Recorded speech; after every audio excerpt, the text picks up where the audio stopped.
Nessa nossa aula de hoje, para a gente ser bem objetivo, eu vou abordar com vocês apenas os cruzamentos de informações por indicadores. Só que nós também poderíamos utilizar os cruzamentos de informações por obrigações, tá? Se nós pegarmos por obrigações, nós temos todas essas ramificações que vocês estão vendo aí na tela e nós poderíamos abrir cada uma delas. Pessoal, mesmo que você não tenha uma robusta ferramenta tecnológica aí de cruzamento de informações, de análise de dados, de verificação de documentos e de escriturações fiscais, ainda assim você pode fazer os cruzamentos de informações. Como que você pode fazer? A partir dos indicadores que eu estou disponibilizando aqui para vocês, que são os principais indicadores, os mais importantes, tá? Você leva essas informações, por exemplo, para uma planilha do Excel e você vai extraindo as informações dos arquivos XML, você vai extraindo as informações da EFD, dos SPEDs contábeis e ECF, para que você possa ir fazendo essas análises, né? Então, por exemplo, eu selecionei aqui alguns indicadores, eu vou começar pelo mais simples, tá? Que vai ter mais recorrência, que é, por exemplo, a receita bruta. A receita bruta do contribuinte, ela vai estar onde? Ela vai estar nos documentos fiscais eletrônicos que ele emitir. Essa sigla, tá, pessoal? DFE, ela não é a sigla de um documento fiscal eletrônico. Quando eu a utilizo nas nossas aulas, eu estou me referindo ao conjunto de documentos fiscais eletrônicos. E aqui você pode entender como sendo a nota fiscal eletrônica, nota fiscal de consumidor eletrônica, cupom fiscal eletrônico, conhecimento de transporte eletrônico e o conhecimento de transporte para outros serviços, bilhete de passagem eletrônica, assim como a nota fiscal de serviço eletrônica, tá? Então, todos esses modelos de documentos fiscais eletrônicos, eles carregarão informações a respeito da receita bruta.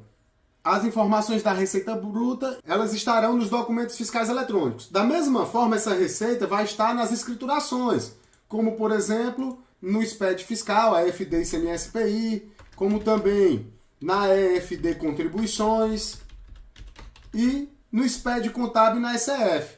Então, aqui são vários cruzamentos possíveis dessa informação, desse indicador receita bruta. Nós podemos aprofundar isso e levar também para o indicador distribuição de lucros. A distribuição de lucros, pessoal, você informa na DIRF, né, que nós já enviamos até o final de fevereiro. Você informa também na declaração do imposto de renda da pessoa física, que nós estamos com o prazo iniciando daqui a pouquinho, né, de envio da declaração do imposto de renda da pessoa física. Mas essa distribuição de lucros, ela precisa ser oriunda da contabilidade. Então você vai ter ela no SPED contábil e na ECF. Vale destacar, pessoal, vale destacar para quem está aqui me assistindo, que nós teríamos a entrada da EFD REINF agora em março, né?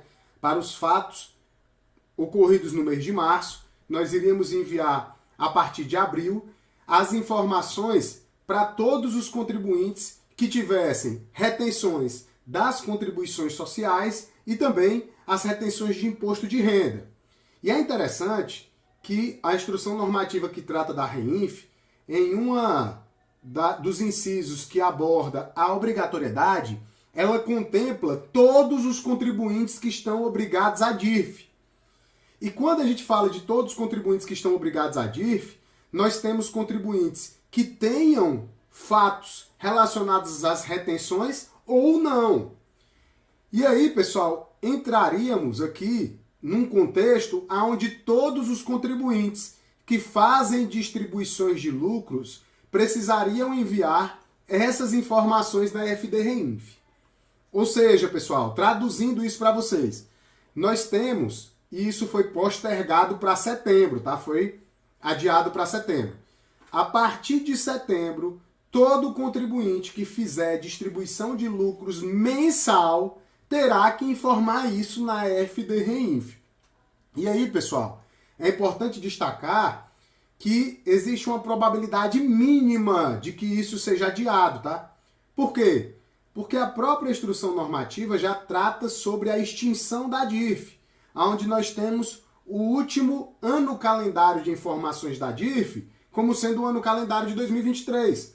Portanto, o último envio será no exercício de 2024. Então, se a DIRF vai deixar de carregar essas informações, não existe mais probabilidade de que esses dados fiquem fora da FD-REINF. Então, nós teremos os contribuintes obrigados a enviar as informações das distribuições de lucros mensalmente. E aí, pessoal, vocês imaginem, tá? Eu vou fazer distribuição de lucros de forma mensal, eu preciso informar isso tendo uma contabilidade regular, eu preciso informar isso na DIRF, eu vou precisar que essa distribuição tenha de fato lastro, porque se essa distribuição é em valor fixo, mensal, ela pode se caracterizar como um prolabore disfarçado, o contribuinte pode ter ali complicações futuras. Então é muito interessante que você já tenha esse indicador de cruzamentos de informações de distribuições de lucros sendo observado a partir de agora e logo logo você vai ter que colocar aqui, né, a DIRF, a REINF, perdão, como sendo um novo elemento de cruzamentos. Você também pode confrontar o estoque e o CMV, aquele que está composto lá nos documentos fiscais eletrônicos, no SPED fiscal, né, na EFD, ICMS, IPI, no SPED contábil, na ECF. Informações de tributos a recolher, o que consta nos documentos fiscais eletrônicos, o que consta nas escriturações fiscais, aquilo que está na ECD, na ECF, na DCTF. Isso tudo é possível de ser confrontado, né, pessoal? Vamos imaginar aqui, né? Vamos imaginar aqui um contribuinte comercial. Ele vendeu mercadoria e emitiu uma nota fiscal eletrônica. Essa nota fiscal eletrônica vai ter lá informações sobre o ICMS, sobre PIS, sobre COFINS, sobre IPI. Esses tributos, eles vão ser consolidados lá na EFD ICMS IPI, lá na EFD Contribuições. As informações aqui relacionadas, obviamente, ao ICMS e ao IPI. E aqui na FD Contribuições, as informações relacionadas a PIS e COFINS. Depois ela vai chegar essa informação na DCTF. Na DCTF vai ter informação sobre o IPI que está sendo pago, sobre o PIS que está sendo pago, sobre a COFINS que está sendo recolhida, assim como no SPED contábil e na ECF nós também teremos informações sobre IPI, PIS, COFINS nas duas escriturações contábeis. Então percebam que o indicador tributos a recolher, ele tem uma série de ramificações aonde em outras obrigações acessórias constarão as informações relacionadas àqueles tributos. E o que é muito comum, pessoal? O que é muito comum na prática? Quando você vai olhar as informações dos tributos dos documentos fiscais, não bate com o que está no SPED fiscal, não bate com o que está na FD Contribuições, não bate com o que está no SPED contábil, não bate com o que está na DCTF. Então percebam que é o contribuinte, quando está sendo confrontada as informações dele com ele mesmo, as informações não estão batendo. Então o fisco, ele obviamente vai validar esses dados. Muitas vezes vai colocar esse contribuinte em uma malha fiscal e ao colocar o contribuinte em uma malha, vai notificá-lo para que seja feita a autorregularização e obviamente em que não sendo feita essa autorregularização, esse contribuinte pode vir a ser autuado, né? Então, muito cuidado com informações de tributos a recolher. Eu marquei aqui em vermelho aqueles que são indicadores que você não pode deixar mais de fazer em nenhum mês, tá? Em todos os meses você tem que utilizar essas informações para fazer o confronto. Nos demais aqui, são outros indicadores importantes, mas que se você não tiver condições de fazê-lo, se você fizer os que estão marcados de vermelho, já é muita coisa, tá? Então, por exemplo, folha de pagamento, você pode cruzar as informações do E-Social com as informações que foram transmitidas no CAGED, com as informações daquilo que está na contabilidade. Quando se trata de retenções, Nós temos as informações que são prestadas na DIRF, na EFD Reinf, na DCTF, informações que constam na contabilidade, tanto no SPED contábil como na SF. Informações de fornecedores e as formas de pagamento, né, pessoal? Vocês têm percebido aí que está muito em alta. O fisco está cobrando muito as informações dos meios de pagamentos eletrônicos que são utilizados pelos contribuintes. Inclusive, isso já está lá no SPED fiscal. O fisco tem utilizado muito as informações do Pix para fins de cruzamento de informações, tanto a Secretaria da Fazenda como as diversas secretarias de finanças dos municípios, tá? Então, fornecedores com os meios de pagamentos são cruzados. Aquilo que é dito lá nos documentos fiscais eletrônicos, tá? Lá nos documentos, você diz se a operação ela é à vista, ela é a prazo, se possui duplicatas vinculadas a uma nota fiscal. Você informa também, como eu disse anteriormente, nas escriturações fiscais, inclusive agora especificando os meios de pagamentos eletrônicos, né, no SPED fiscal. Essa informação vai compor aquilo que está na tua contabilidade, aquilo que movimentou as tuas disponibilidades, aquilo que movimentou a tua conta de fornecedores ou clientes, né, a depender ali se a gente está falando de valores a receber ou valores a pagar.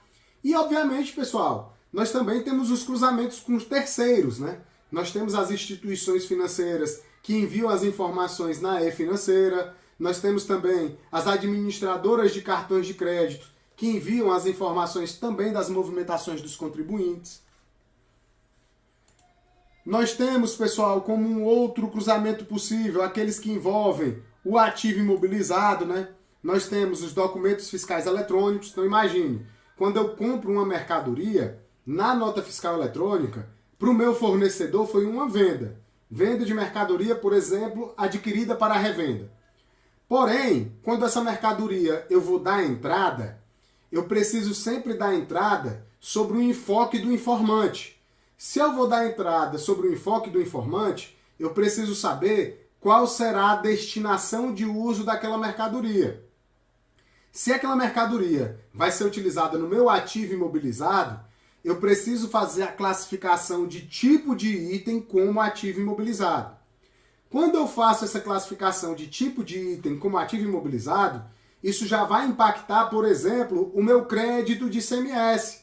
Porque no meu crédito de ICMS, obedecendo àquilo que determina a Lei Complementar 87 de 96, a Lei Candir, ele será na proporção de 1,48 e eu vou ter que fazer o preenchimento do livro SIAP, do bloco G do SPED fiscal.